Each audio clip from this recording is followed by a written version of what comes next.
حضور پاک صلی اللہ تعالیٰ علیہ وآلہ وسلم نے ارشاد فرمایا کہ میں اس شخص کو مومن نہیں مانتا۔ صحابہ کرام نے عرض کیا رسول اللہ کس کو؟ آپ نے فرمایا اللہ کی قسم میں اس بندے کو مومن نہیں مانتا۔ صحابہ نے عرض کیا رسول اللہ کس کو؟ آپ نے تیسری بار فرمایا میں نہیں مانتا اس بندے کو مومن۔ صحابہ نے عرض کیا رسول اللہ ہے کون وہ بدبخت؟ آپ نے فرمایا وہ جس کی شرارتوں سے اس کے پڑوس کے لوگ محفوظ نہ ہوں، جس کی بدتمیزیوں سے پورا محلہ پریشان ہو، میں اس بندے کو ایمان والا نہیں سمجھتا۔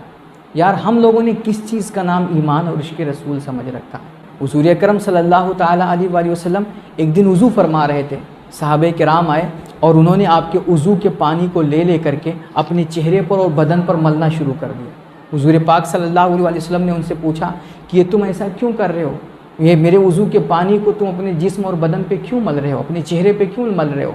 انہوں نے عرض کیا رسول اللہ یہ فقط اللہ اور اس کے رسول کی محبت کے لیے ہے۔ تو سنو میرے نبی صلی اللہ علیہ وآلہ وسلم نے کیا ارشاد فرمایا۔ صحابہ کے ایمان پر کوئی شک نہیں، ان کی محبتوں پہ کوئی شک نہیں، مگر تعلیم امت کے لیے حضور نے کیا ارشاد فرمایا؟ آپ نے فرمایا تم چاہتے ہو کہ تمہیں اللہ اور اس کے رسول کی محبت نصیب ہو، تم چاہتے ہو کہ تم اللہ اور رسول کی نظر میں پیارے بنو، تو سنو تمہیں حقیقت میں اللہ اور اس کے رسول کی محبت اس وقت نصیب ہوگی جب تم تین باتوں کا ہمیشہ خیال رکھو گے۔ نمبر 1، جب بولو گے تو سچ بولو گے، جب بھی بات کرو گے نا تو سچی اور پکی بات کرو گے۔ دوسری، جب تمہارے پاس کوئی امانت رکھی جائے تو اس امانت میں تم کوئی خیانت نہیں کرو گے، اسی پوری امانت داری اور دیانت داری کے ساتھ ادا کرو گے۔ اور تیسری بات، اپنے پڑوسیوں کو کبھی ستاؤ گے نہیں، اپنے پڑوسیوں کے ساتھ اچھا سلوک کرو گے، اچھا ویوہار کرو گے۔ جب تک ان تین باتوں کا خیال تم نہیں رکھو گے، تم لاکھ کچھ کر لو، تمہیں حقیقت میں اللہ اور رسول کی محبت نصیب نہیں ہو سکتی۔ آج لوگ سوچتے کہ نہیں یار بس میرے اپنے بیوی بچے خوش ہیں، ہمارے گھر والے خوش ہیں، ہمیں اڑوس پڑوس سے کیا مطلب، ہمیں دوسروں سے کیا مطلب۔ مگر نہیں، اللہ کے رسول صلی اللہ علیہ وسلم ارشاد فرماتے ہیں کہ اگر تم اللہ رسول کو ماننے والے ہو، قیامت کے دن پر ایمان رکھتے ہو، اگر تم صاحب ایمان ہو اور میرا کلمہ اگر تم پڑھتے ہو، تو سنو تم ہمیشہ اپنے پڑوسیوں کے ساتھ، اپنے اگل بگل رہنے والوں کے ساتھ اچھا سلوک کرنا، ان کے ساتھ اچھا ویوہار کرنا۔ یہ میرے نبی صلی اللہ علیہ وسلم کی تعلیم ہے، یہ آپ کا خوبصورت دین ہے۔